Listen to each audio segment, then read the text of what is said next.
Hello, my name is Laura Simo. I'm an assistant curator here at Mount Vernon. I look forward to talking with you about George Washington and his generals and answering your questions from around the country. Mrs. Hill's class at Osborne Park High School in Manassas, Virginia wants to know, were there any objects or documents about George Washington's generals that you did not include in this exhibit? The most difficult part of planning for the generals was deciding which generals we should include.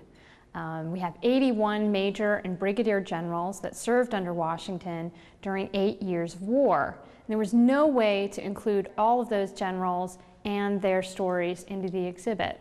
And so after much research and discussion, we had to narrow it down to 17 that you see here in the gallery. So for every fabulous portrait and wonderful letter that you see in the exhibition here, there were many, many more that we could not include. Having a successful exhibition isn't about including every object you can find on your subject, but it's choosing the right objects that best express or convey the points that you want to make. It's really a matter of quality over quantity. Miss Coleman's class in Cocoa Beach, Florida asks, is there ever an object that is too valuable to be in an exhibit? Another wonderful question. At Mount Vernon, we think of objects in terms of their historical value and not in terms of how much money they're worth. Those objects with the greatest historical value are exactly those that we want to include in our exhibitions. So I have to say no, I've never encountered an object that has too much historical value not to include in an exhibit. From Miss Silva's class in Plymouth, Massachusetts, we know you have to know history and reading to be a museum curator.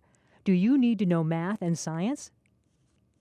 Math and science are extremely important to be a successful museum curator. When planning for exhibits like the generals, we first need to know the sizes of objects, how to figure out their area and volume in order to determine the right sizes for cases and platforms that you see around me. So math is very important in helping us do that. Science is absolutely essential for the care and preservation of objects. Knowing what an object is made of can help us best treat and repair an object if needed. We wouldn't want to treat an object, for example, with anything that would negatively react with it or harm it. In this painting, we wouldn't want to use any solvents that might take off the painting, the oil paints that you see here. Likewise, we wouldn't want to use something abrasive on the frame that would take off this gilded surface. Curators like myself work alongside conservators who have advanced knowledge of chemistry to best determine how to treat objects without damaging them.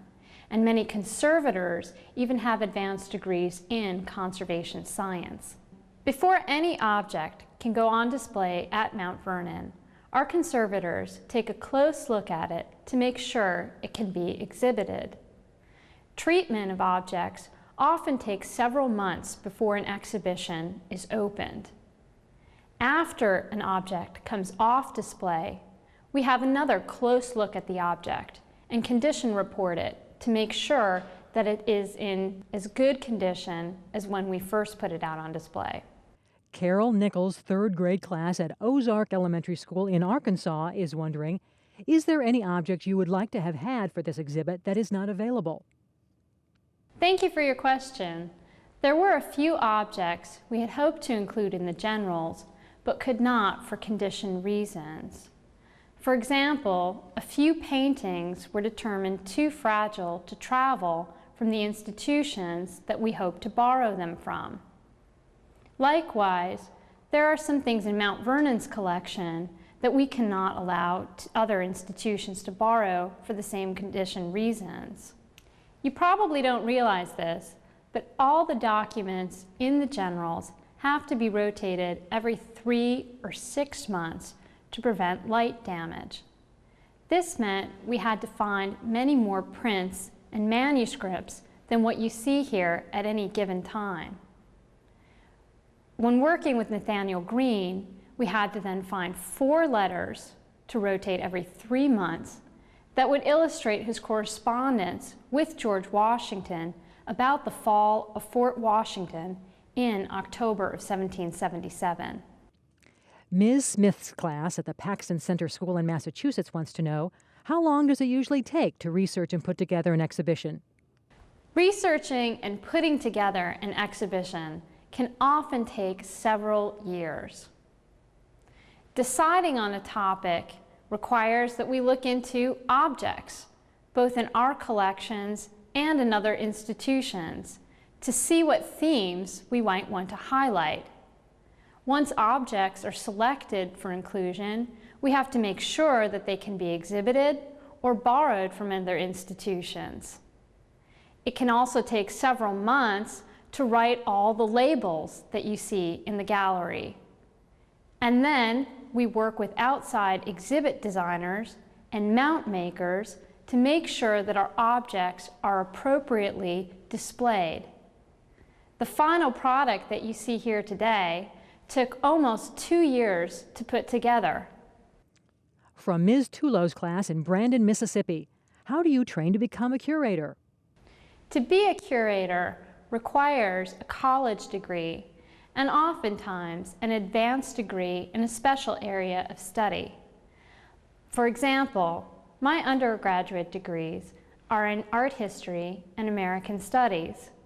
My master's degree is in early American material culture. Other members of the curatorial department at Mount Vernon have master's and doctoral degrees in art history, museum studies, and library science. Mr. Ippolito's class in Red Bank, New Jersey asks, did you learn anything that surprised you about George Washington while you were researching this exhibition? I'm so glad you asked that question, and it's a difficult one for me to answer.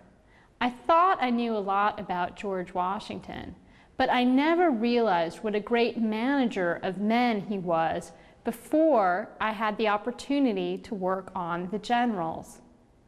For example, I was really impressed with Washington's ability to recognize talents in men whom he knew little about. Nathaniel Greene, who had no prior military experience, turned out to be one of Washington's most trusted lieutenants. Washington, in remarkable correspondence with Greene in October of 1776, even deferred to Greene's judgment to hold on to Fort Washington while he might have let it go. Unfortunately, the fort fell, but Washington did not give up on Greene.